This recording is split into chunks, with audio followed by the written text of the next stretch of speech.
اداس شب کی بکھری زلفیں، نحیف کمر خمیدہ چاند، اور اداس تاروں کا قافلہ کوفہ کی گلیوں میں سانس لیتی وحشت، تاریکیوں میں ابھرتی ہوئی کسی پردہ دار کی سسکیاں، اور سلطان النصیرہ کی تلاوت میں دھڑکتے ہوئے نوحے، غلاف کعبہ ماتم کناں اور دیوار کعبہ کا شگافتہ جگر، وہ شاہ ممکنات کا گھر ہے، اور اس گھر کے باسی جانتے ہیں کہ آنے والے دن ان پر کیا قیامت ڈھانے والے ہیں۔ ان سے کچھ پوشیدہ نہیں ہے۔ وہ جو علی کی بیٹیاں بابا کا مصلی بچھا کر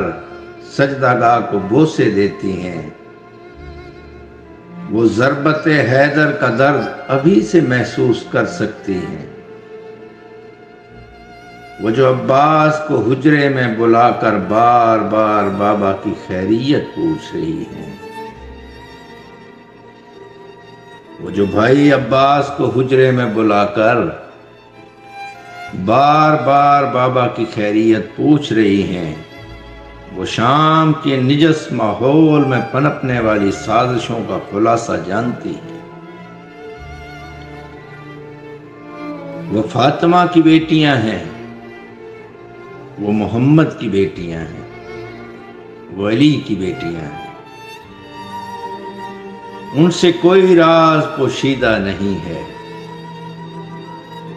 اور وہ عباس جو کبھی اپنے بابا کے چہرے کو اور کبھی حسنین کریمین کے چہرے کو سوالی نگاہوں سے دیکھ رہے ہیں، وہ جانتے ہیں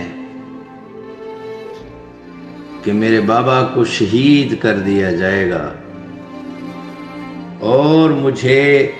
لڑنے کی اجازت بھی نہیں ملے گی۔